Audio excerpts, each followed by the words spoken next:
Hello students. आज हम बात करने जा रहे हैं निगमन प्रणाली के दोष। लास्ट क्लास में लोग पढ़ चुके थे निगमन प्रणाली क्या होती है, उसकी अवस्थाएं क्या होती हैं, ठीक है, और हम निगमन प्रणाली का प्रयोग कैसे करते हैं, ये सारी बातें हम पहले डिस्कस कर चुके हैं। आज हम बात करते हैं कि निगमन जो प्रणाली है, जो डिडक्टिव मेथड है, उसमें जो कौन कौन सी जो दोष क्या है या जो उसमें कौन कौन सी प्रॉब्लम्स हैं जिसकी वजह से हम जो निगमन प्रणाली के द्वारा जो निष्कर्ष निकलते हैं, जो रिजल्ट्स आते हैं, हम उसको पूरी तरीके से सत्य नहीं मान पाते या उसमें कहीं ना कहीं कोई कमी रह जाती है। वो कमी क्यों रह जाती है ये देख लेते हैं।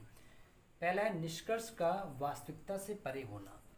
जो एक तो ये बहुत बड़ी प्रॉब्लम होती है निगमन प्रणाली में, जो भी निष्कर्ष निकलता है वो वास्तविकता से परे होता है। ऐसा इसलिए होता है कि जो एजम्पशंस हम लेते हैं, जो मान्यताएं लेते हैं, वो जब वो हमारी क्या होंगी, वास्तविकता से परे होंगी, तो निष्कर्ष भी वैसे ही आते हैं। अगर अगर हमारे अजम्पशंस या मान्यताओं में कहीं ना कहीं कोई असत्य, वो पूरी तरीके से सत्य नहीं है, तो वो जो उसका रिजल्ट्स आएगा, जो निष्कर्ष आएंगे, वो भी पूरी तरह सत्य नहीं होते हैं। उसमें कहीं ना कहीं कोई डाउट या कोई एरर जरूर होती है, ठीक है। और इस संबंध में जो एक अर्थशास्त्री थे बेंजर एक अर्थशास्त्री, उन्होंने कहा था कि जो ये दोष होता है निष्कर्ष में, अगर हम बात करते हैं ये वास्तविकता से बहुत दूर होते हैं, तो यहाँ पे जो बेंजर अर्थशास्त्री, उन्होंने ये कहा था, ये जो प्रॉब्लम है ये निगमन प्रणाली की प्रॉब्लम नहीं है, ये प्रणाली है उस प्रणाली को प्रयोग करने में। कई बार क्या होता है कि हम निगमन प्रणाली का प्रयोग सही ढंग से नहीं कर पाते हैं, तो इस वजह से क्या होता है, उसके जो निष्कर्ष होते हैं वो वास्तविकता से दूर हो जाते हैं। तो जो भी हम मान्यताएं जो लें निगमन प्रणाली को यूज़ करते समय, वो थोड़ा सा ऐसी होनी चाहिए जो थोड़ा वास्तविक होनी चाहिए। अगर वो जो भी मान्यताएं हम जो भी जो जनरल ट्रुथ की बात करते हैं, समान सत्य की बात करते हैं, वो जितने ही वास्तविक होंगे, निष्कर्ष भी उतना ही वास्तविक होगा और उतना ही एररलेस होगा। ना द नेक्स्ट जो प्रॉब्लम क्या होती है निगमन प्रणाली में, स्थैतिक दृष्टिकोण। निगमन प्रणाली का जो दूसरा दोष है जिसकी हम बात कर रहे थे, वो क्या है, स्थैतिक दृष्टिकोण। स्थैतिक दृष्टिकोण से मतलब क्या हुआ कि जब निगमन प्रणाली को प्रयोग करते हैं तो वहाँ पे जो हम मान्यताएं लेते हैं वो स्थैतिक होनी चाहिए, मतलब एक स्टैटिक होनी चाहिए। अगर उसमें किसी तरह चेंजेस होता है तो वो जो निष्कर्ष आएंगे वो भी चेंज हो जाएंगे, उसमें भी परिवर्तन हो जाएगा, जो कि वास्तविकता है। अगर हम देखते हैं कि जो मान्यताएं होती हैं वो स्थैतिक होनी चाहिए, लेकिन वास्तव में ऐसा नहीं होता, मान्यताओं में परिवर्तन होता रहता है। इस वजह से जो निष्कर्ष आते हैं वो भी परिवर्तित होते हैं, उसमें भी बदलाव हो जाता है। तो ये भी एक तरह से आप मान सकते हैं एक दोष है उसमें।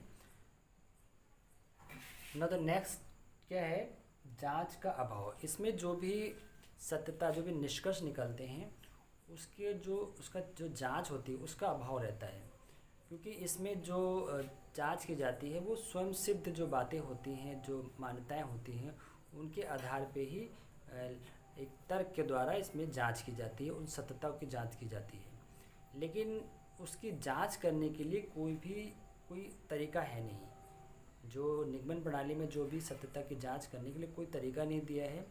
इस वजह से हम कह सकते हैं कि जो जो जांच होती है, जो निगमन प्रणाली में जो निष्कर्ष होते हैं, उनकी सत्यता की जांच का अभाव रहता है।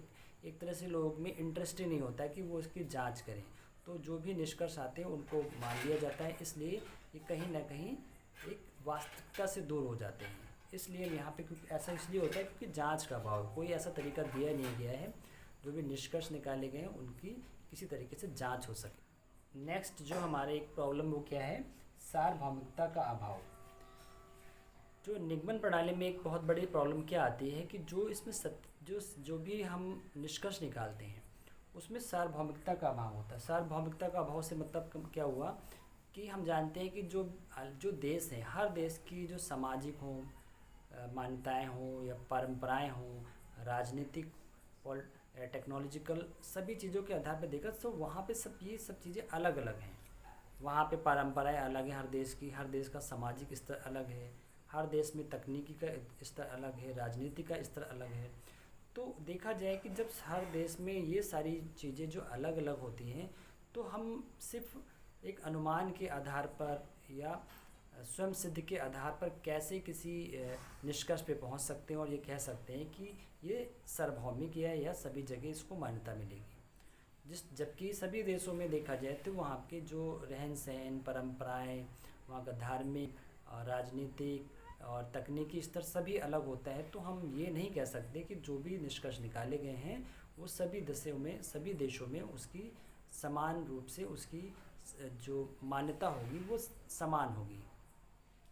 नेक्स्ट अर्थशास्त्र के पूर्ण विकास का संभव न होना।